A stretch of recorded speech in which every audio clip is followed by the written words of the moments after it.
بسم اللہ الرحمن الرحیم۔ پریشانیوں سے بچنے کے لیے 3 حیرت انگیز نسخے۔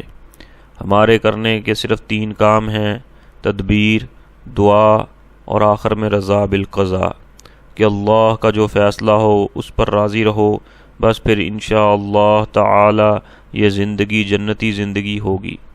حکیم الامت حضرت تھانوی رحمہ اللہ فرماتے ہیں کہ جس شخص کو کسی پریشانی میں مبتلا دیکھو تو سمجھ لو کہ اس نے بندگی نہیں خدائی اختیار کر رکھی ہے، یعنی اس کے قلب میں کوئی نہ کوئی تجویز ہوگی کہ ہم اس طرح جئیں گے، اس طرح رہیں گے، ہمارا مکان ہونا چاہیے، ہماری بیوی ایسی ہونی چاہیے، غرض اپنے لیے خود ہی بہت سی تجویزات سوچ رکھی ہیں۔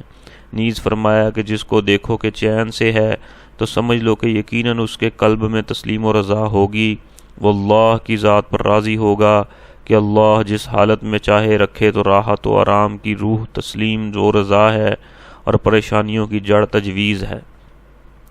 بندہ ہو کر خدائی کو ہاتھ میں لینا نادانی ہے۔ دعا مانگنے میں کوئی حرج نہیں، بے شک اللہ تعالیٰ سے مانگو کہ شامی کباب دے دیجئے اور بریانی کھلائیے، لیکن اللہ تعالیٰ اگر چٹنی روٹی بھیج دے تو اس پر بھی خوش رہو۔ دعا تو مانگو بادشاہت کی اور راضی رہو فقیری پر۔ مانگو تو بریانی اور شامی کباب، لیکن راضی رہو چٹنی روٹی پر، یعنی جو اللہ دے دے اس پر راضی رہو۔ انسانی فطرت مختلف قسم کے رویوں کا مجموعہ ہے۔ کچھ لوگ مثبت اور کچھ منفی پہلو نکالنے کا رویہ اپناتے ہیں۔ پہلی قسم کے لوگ زندگی کے تمام حالات سے بھرپور طریقے سے لطف اندوز ہوتے ہیں، جبکہ دوسری قسم کے لوگ بڑی بڑی خوشیوں سے بھی مطمئن نہیں ہوتے۔ بارش کے قطرے سیپ اور سانپ دونوں کے منہ میں گرتے ہیں، لیکن سیپ اس قطرے کو موتی اور سانپ زہر میں تبدیل کر دیتا ہے۔ یہی معاملہ مثبت اور منفی سوچ کا ہے۔ اچھی سوچ کا نتیجہ بھی اچھا برآمد ہوگا۔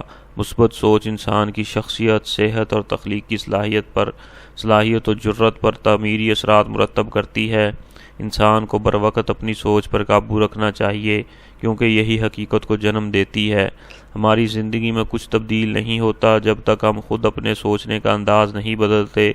اگر ہم میں منفی جذبات پائے جاتے ہیں تو ہم اسی تناسب سے کامیابی حاصل کریں گے۔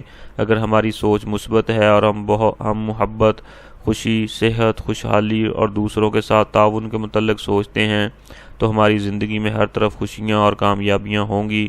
ہم اپنے اندر مثبت خیالات رکھتے ہیں تو ہمارے اعمال اور ان کے نتائج بھی مثبت ہوں گے۔